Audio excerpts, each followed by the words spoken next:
नमस्कार, मैं हूं दीपाली मिश्रा। एक बार फिर से आप सभी का स्वागत है हमारे चैनल एस न्यूज में।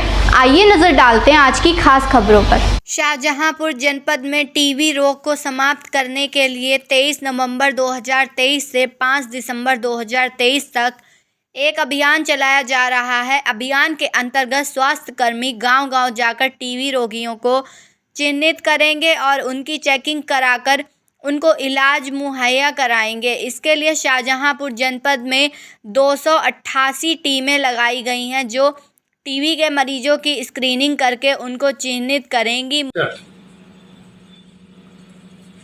जो हमारे फेफड़ों को टीबी है उसमें ये कि बुखार आता है और अगर 3 हफ्ते से ज़्यादा किसी को खांसी आ रही है तो हमें एक सस्पिशन के रूप में उसका स्पूटम एग्जामिनेशन अवश्य कराना चाहिए। थकान होती है और रात में पसीना आता है, ये कुछ सामान्य लक्षण हैं जो टीबी के रोगियों में पाए जाते हैं। जहाँ तक एक्स्ट्रा पल्मोनरी टीबी का प्रश्न है तो जिस पर्टिकुलर भाग में ये टीबी होती है, कभी कभी हमारे पीठ में फोड़ा हो जाता है, कभी कभी यहाँ पर एक साइनस के रूप में भी टीबी होती है, कभी कभी गांठें बढ़ जाती हैं। तो उस स्थिति में जिस भाग में हम इसको सस्पेक्ट कर रहे हैं वहाँ की हम जांच कराते हैं। अगर कहीं गांठ बढ़ जाती है तो पहले हम नीडल के द्वारा उसको जांच कर सकते हैं। अगर उसमें भी डाउट हो रहा है तो हम कोई एक गांठ निकाल कर उसकी वापसी कर सकते हैं। उसके अलावा अब चूँकि ये टीबी का अभियान और डॉट्स का बहुत अच्छे से ये कार्यक्रम चल रहा है तो मैं पिछले करीब 10 साल की मैं आपको ये बात बता सकता हूँ।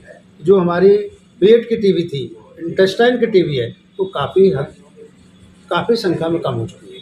अब वो केसेस बहुत कम मिलते हैं इंटेस्टाइनल ट्यूबरकुलोसिस के। इसमें तो आप जब मरीज़ आपके पास आता है उसी कंडीशन में हम उसका फिजिकल एग्जामिनेशन करके अल्ट्रासाउंड करा सकते हैं, एक्सरे करा सकते हैं, उससे इसकी जानकारी मिल सकती है।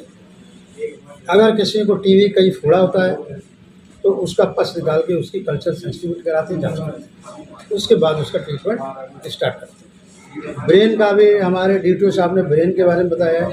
तो कई बार पेशेंट जो इस तरह के होते हैं उनमें झटके आते हैं, वो झटके आते हैं।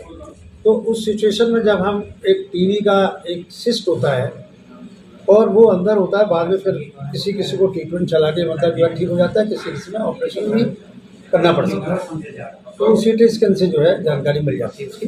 टीबी आपकी फेफड़ी हो सकती है, टीबी पेट में हो सकती है, जॉइंट में हो सकती है और हिप जॉइंट पर कंफर्टेबल ज़्यादा होता है। ठीक है, तो ये एक्स्ट्रा पल्मोनरी जब पेशेंट आता है उसी समय हम लोग ये तय करते हैं कि हमें क्या इन्वेस्टिगेशन इसमें करा के इसकी हम प्रॉपर डायग्नोसिस बना सकते हैं और उसका ट्रीटमेंट आगे हम कर सकते हैं।